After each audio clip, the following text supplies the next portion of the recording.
I love getting aliens in the line, but especially for Cantina aliens, this one is by far one of the best ones to get out.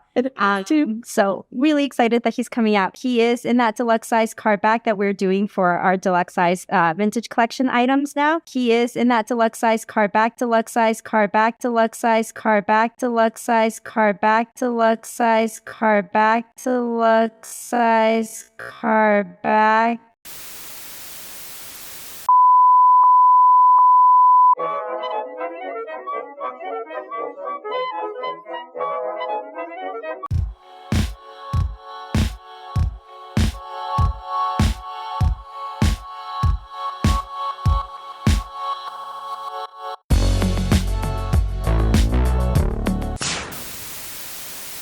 What's up, Star Wars nerds? And this past Wednesday, February 26th, Hasbro had another Pulse fan stream for Star Wars. So I just want to quickly run through my thoughts on the reveals from that fan stream. Now, I do apologize in advance that this video is going to run a lot longer than I originally intended. Hyperdrives videos are supposed to be my quick video format, and this video is not going to be so quick. So sorry about that. I just have a lot to get off my chest on some of these reveals. And we'll start off with the Black Series reveal. First up, from Andor Season 2, they have yet another Cassian Andor reveal.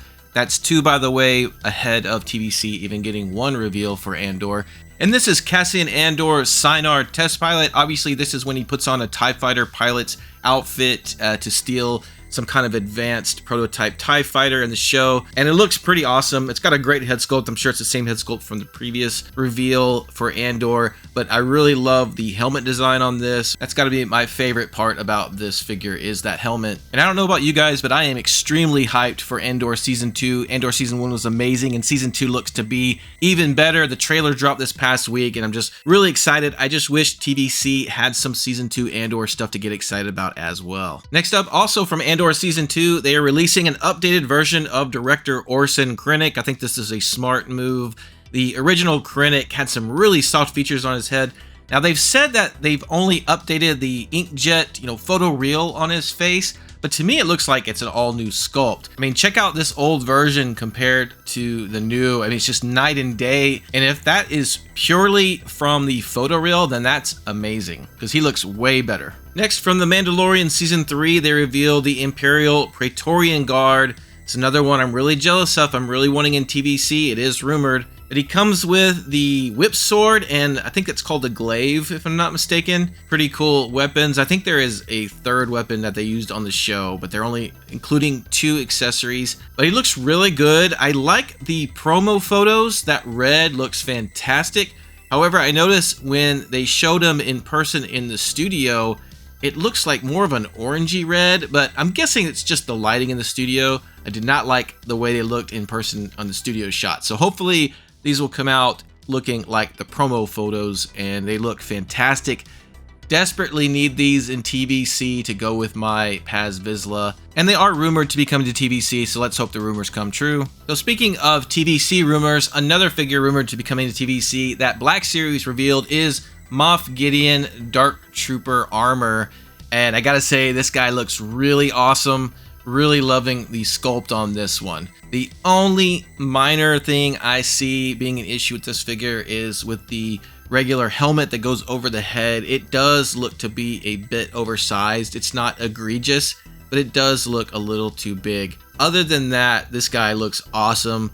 And I'm sure with TVC, they will use swappable heads. I think they've learned their lesson on that. So I think the TVC version, if it looks just like this, but it's got a slightly smaller helmet, it's going to be a really awesome figure. Very excited for that one. And to celebrate the 20th anniversary of Revenge of the Sith, they did announce 3 repacks in that vintage Revenge of the Sith packaging with Count Dooku, Kit Fisto, and R2-D2. These are straight repacks, although I think the R2, they did a little bit of updating to his little rocket boosters on the legs. And when I was collecting Black Series, I thought these were cool to bring back those old style packaging in a 6-inch scale. I loved the Clone Wars packaging they did a few years back with the Anakin, Kenobi, Echo, and the Clone Pilot. I thought those were great, and I would be buying these as well if I was still collecting Black Series. And I think I'm in the minority when it comes to that sort of thing. I think most Black Series collectors don't really care about the packaging and they just want to open the figure.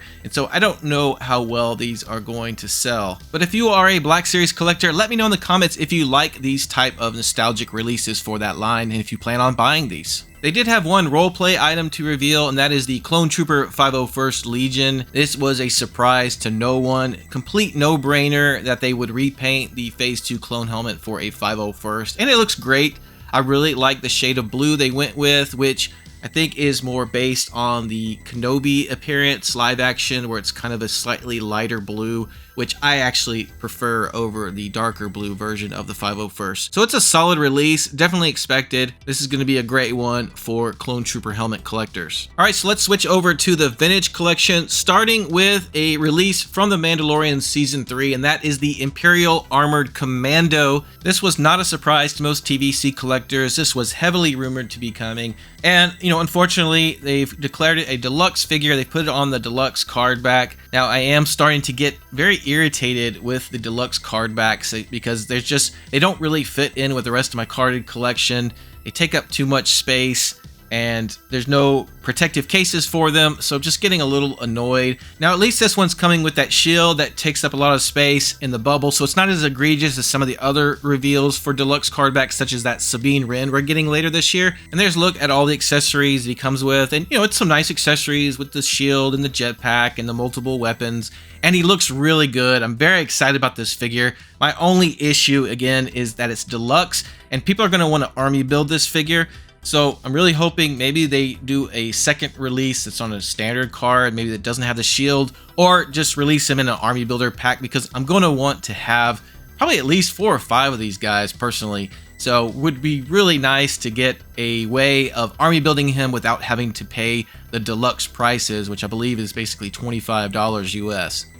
Next up, they revealed that they are reissuing Ponda Baba, aka Walrus Man, with the Cantina HasLab coming out and the Dr. Evazan re-release. This came as no surprise. I was fully expecting this. However, I was holding out hope that they would fix his head and maybe give us at least a new head sculpt that was more proportioned to the actual character versus this really teeny tiny pea-sized head that they gave us in the TVC 1.0, which was again re-released in Black Series 3.75. This is not a hard figure to come by. You can buy this guy in the Black Series 3.75 still very easily for less than 20 bucks. And so, not a great reissue that wasn't super necessary, although since they gave us Dr. Evazan, I'm glad they went ahead and gave us a re-release of this for them to go together. And once again, something that Hasbro is getting right about these is that they are finally giving us alternative card backs for the reissue. So it doesn't just completely devalue the 1.0 versions we have. It gives carded collectors something to collect here, a purpose for buying it. And so I am good with reissuing figures with alternate card backs, but I just don't like the fact that they are reissuing this completely outdated figure with the wrong size head in addition to the swivel hips. It's just a little bit hard to stomach, but it is what it is. And I guess it'll be an easy way for Cantina purchasers to get their hands on Ponda Baba without having to go through eBay or driving miles and miles around looking for an Ollie's that has the Black Series 3.75 version still in stock. Alright, this one was a doozy. Now, continuing the Return to Tatooine campaign, they finally revealed Momaw Nadon, aka Hammerhead, and unfortunately, as you may have seen at the beginning of the video, they announced him as a deluxe figure to be produced on the oversized deluxe card back. And this was just a blow to hardcore original trilogy fans who are vintage collection fans that hold the original 96 in high regard. I just thought this was disrespectful to the line. This is supposed to be the vintage collection. It's supposed to be an homage to vintage Kenner. And so if anything, you gotta be very careful with how you treat original 96 characters that were in the Kenner line with these kind of releases, and putting it on a oversized deluxe card back is just the completely wrong way to go. I was worried this may happen. I was hoping they wouldn't do this, and they did it. And I just think it's going to ruin the look of, my carded collection for Star Wars. I put all my A New Hope, episode 4 figures together, and putting him in there with that oversized card back is going to stick out like a sore thumb. So just really disappointing. Clearly, the business model that Hasbro is going with on these is if they've determined that a figure needs to have a deluxe price point, either because of additional paint apps or accessories, or it's just a very large figure, then they want to put it on different packaging so it stands out separate from regular TVC releases. But I'm here to say they don't need to do that. They're dealing with primarily adult collectors here that understand how businesses work. And if you simply designate it as a deluxe price point, you just charge more money for it. And that's just how it is. You don't need to put it on this oversized card. They have ways around it. I understand where they were coming from also, where they wanted to complete the film out and not have a, very narrowed image, but they just have ways to get around that, in my opinion. They've done it before, and even if it is slightly narrower, I'm okay with that, as long as the card back is consistent with the other card backs in the vintage collection. Now, this distraction with the card back is a real shame because the actual figure looks fantastic. I am loving the look of this guy. I love the soft goods comma below the belt because that's going to enable you to be able to sit him at the cantina very easily. And I love the accessories they used, especially with the callback to the Power of the Force 2, double-barreled pistol. That is awesome. I love the staff and the cup and the interchangeable hand for the cup. That's great. Everything about the figure is great. It's just they have ruined this release, or at least somewhat ruined the release, by putting him on that deluxe card back that just really took away from the reveal here.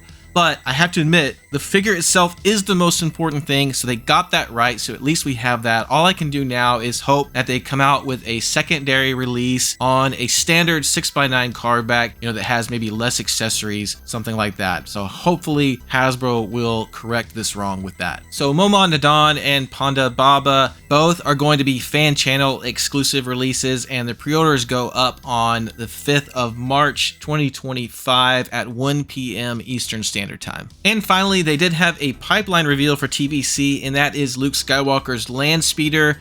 This is an all-new land speeder. It should have some improved deco.